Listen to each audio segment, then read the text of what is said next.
Les défilés haute couture ont encore une fois fait vibrer Paris et pour l'été 2014, le papillon se déploie sur de nombreux podiums.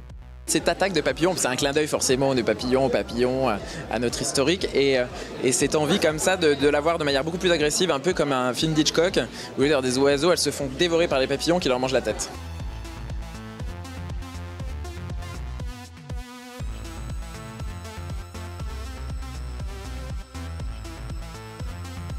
Le papillon de nuit, c'est vraiment quelque chose, c'est une créature qui me fascine et qui me fait peur à la fois.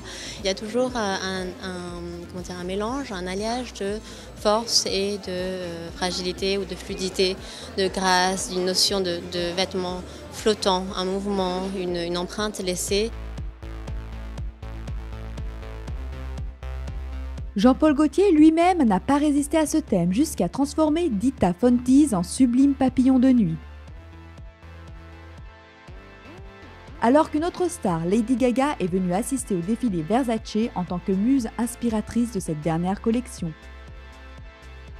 D'un point de vue des accessoires, on peut opter pour le masque chic chez Maison Martin Margiela, un voile brodé de strass qui couvre le regard. Soit prendre la couture sous son air sportswear en chaussant les baskets toutes rebrodées siglées Christian Dior ou Chanel.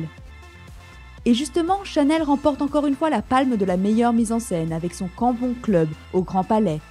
Salle de concert et orchestre accompagnant le chanteur Sébastien Tellier. Côté tendance, celle à retenir pour l'été 2014, la légèreté avec le court à l'honneur. Combinaison, mini-jupe et robe très courte dépoussièrent l'image de la haute couture.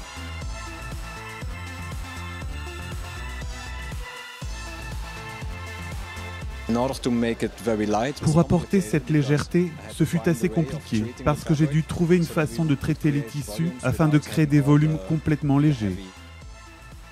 Et pourtant, la pièce qui fait trembler son auditoire reste le costume parfait, le sensuel en culotte courte d'Alexandre Vauthier ou le modèle en noir sublime de Boucherat Jarrard.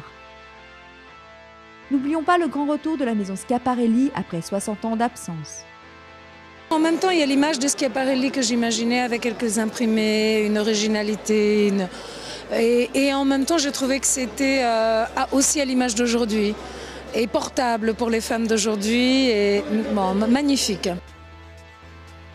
Enfin, qui dit défilé dit aussi soirée. Et c'est Giorgio Armani qui a assuré en invitant 450 personnes à dîner après son défilé et à découvrir son exposition itinérante qui faisait halte à Paris pour seulement quelques jours.